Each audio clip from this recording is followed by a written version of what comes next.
Bueno, vamos a un asunto sumamente importante.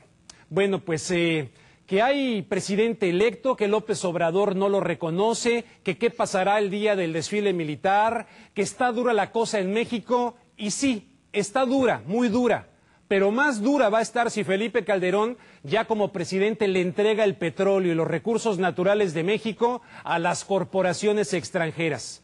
Y según analistas estadounidenses, una de esas corporaciones sería Halliburton, especializada en perforaciones de pozos petroleros. Le invito a escuchar este reportaje. En Alternet, conocido sitio de información alternativa en inglés acá en los Estados Unidos, aparece un artículo titulado ¿Se robó Halliburton la elección en México? El autor, David DeGrow, asegura que Felipe Calderón va primero a privatizar el petróleo nacional mexicano y luego a transferir los recursos naturales del país a las grandes corporaciones extranjeras, y que todo esto coincide con que las compañías petroleras de los Estados Unidos han hecho el mayor descubrimiento de petróleo en el Golfo de México, calificado como el hallazgo de petróleo más grande en una generación. Curiosamente, ayer Andrés Manuel López Obrador convocó a sus seguidores en el Zócalo de la Ciudad de México Candidato de la derecha no ganó a impedir que se sigan entregando los recursos naturales de México. En el programa nacional de radio y televisión, también acá en Estados Unidos, de la periodista Amy Goodman, fue entrevistado el crítico de la globalización, John Rose, quien aseguró que las transnacionales estadounidenses jugaron un papel muy importante en la elección mexicana, y destacó a la petrolera Halliburton porque, según Rose, esta empresa quiere una buena parte del pastel energético de México. Bueno, estaría entonces la empresa petrolera paraestatal, dicen Pemex, Petróleos Mexicanos, entre otras de recursos naturales en México, a la venta.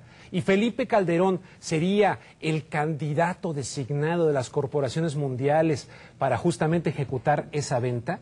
Tenemos aquí la presencia de Miguel Tinker Salas. Él es profesor de Historia y Estudios Latinoamericanos del Colegio de Pomona y ha estudiado profundamente el tema del petróleo y la política. Le agradezco muchísimo que esté con nosotros esta noche. Oiga, es muy fuerte la acusación que se está haciendo, incluso señalando a Halliburton, que el vicepresidente Dick Cheney fue el director, se puede decir, de esta empresa, ¿no? Buenas noches. Buenas noches. Es muy difícil saber con exactitud cuál empresa o dónde está el contexto de la petrolera, pero sí sabemos concretamente que las transnacionales norteamericanas han estado interesadas en adquirir Pemex y han estado interesadas desde incluso antes del Tratado de Libre Comercio. Aunque sea difícil especular sobre cuál, cómo y dónde, sabemos muy claramente que ese es un tema sobre el tapete y que el PAN y sectores dentro del PAN han planteado privatizar a Pemex. El problema es que ha sido una vaca sagrada, porque está tan ligado al nacionalismo mexicano, tan ligado a la política, a la cultura política, y creo que todavía enfrentan muchos retos. Un reto en particular es el movimiento social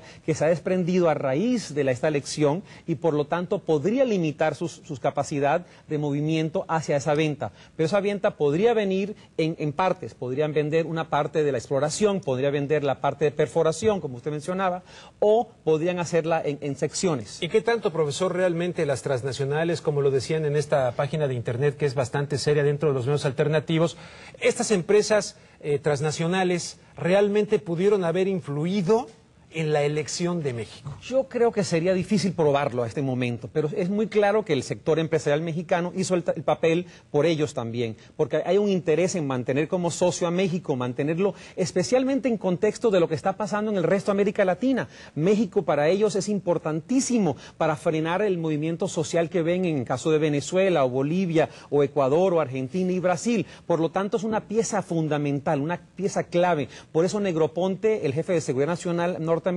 dijo que México era la elección más importante para Estados Unidos de este año, cuando había elecciones en Brasil, en Ecuador, en Venezuela, en Nicaragua, en Perú. México es la más importante y a la cual le pusieron más atención.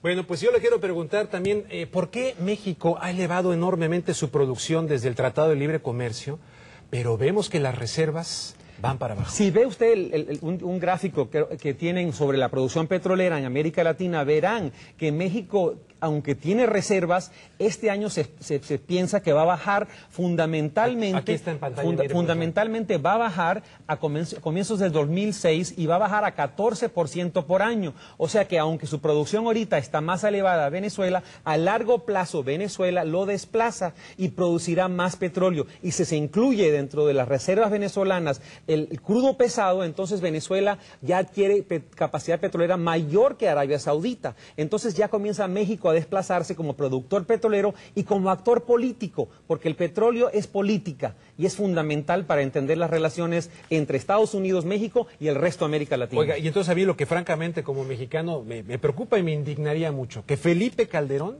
saliera con la situación de que estuvo engañándonos al pueblo de México en esta campaña y resulta que ya tiene de alguna manera comprometido el petróleo, el agua, los recursos naturales, en el entendido de que el señor Fox firmó en Waco, en marzo del 2005, algo de lo que insisto que casi nadie habla, que es el llamado Tratado de Libre Comercio Plus, que compromete participación de las Fuerzas Armadas en seguridad del hemisferio norte y cuestión energética. Parece ser que el señor Fox se va firmando algo muy serio ahí. Energía es fundamental para la política norteamericana y México es una pieza clave, pero creo que la existencia de movimientos sociales en México y la forma en que esta elección se ha llevado a cabo ha creado una condición que va a dificultar el espacio donde Calderón se puede mover si ese es su objetivo.